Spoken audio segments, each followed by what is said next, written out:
Kozhikode beach റോഡിൽ കണ്ട ഒരു അപകടത്തിന്റെ നടുക്കുന്ന കാഴ്ചയാണ്. ബൈക്കും ഓട്ടോയുമാണ് അപകടത്തിൽപ്പെട്ടത്. അപകടം നടുക്കുന്ന കാഴ്ചയാണെങ്കിലും ബൈക്ക് ഓടിച്ച സഹോദരൻ പരിക്കുകളോട് രക്ഷപ്പെട്ടു എന്നറിഞ്ഞു. ഓട്ടോ ഡ്രൈവർക്കും പരിക്ക് പറ്റി. ന്യൂ ഇയർ രാത്രിയാണ് ഈ സംഭവം നടന്നത്. പ്രിയപ്പെട്ട മക്കളെ, ശ്രദ്ധിക്കുക. വാഹനങ്ങൾ കൈകാര്യം ചെയ്യുമ്പോൾ സൂക്ഷിക്കുക. പരിക്കുമായി രക്ഷപ്പെട്ടാലും കാര്യങ്ങൾ അത്ര എളുപ്പമല്ല.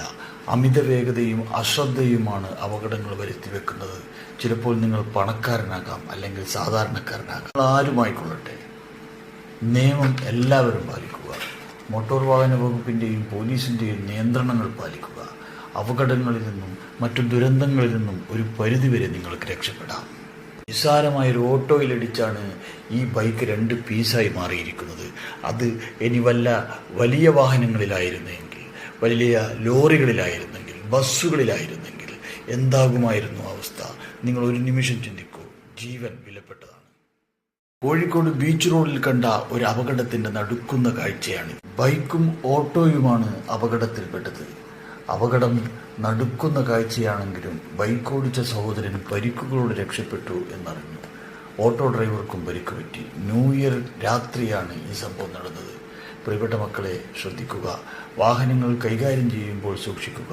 പരിക്കുമായി രക്ഷപ്പെട്ടാലും കാര്യങ്ങൾ അത്ര എളുപ്പമല്ല. അമിത വേഗതയും അശ്രദ്ധയുമാണ് അപകടങ്ങൾ വരുത്തി വെക്കുന്നത്. ചിലപ്പോൾ നിങ്ങൾ പണക്കാരനാകാം, അല്ലെങ്കിൽ സാധാരണക്കാരനാകാം. ആരുമായിക്കൊള്ളട്ടെ, നിയമം എല്ലാവരും പാലിക്കുക. മോട്ടോർ വാഹന വകുപ്പിൻ്റെയും പോലീസിൻ്റെയും നിയന്ത്രണങ്ങൾ പാലിക്കുക.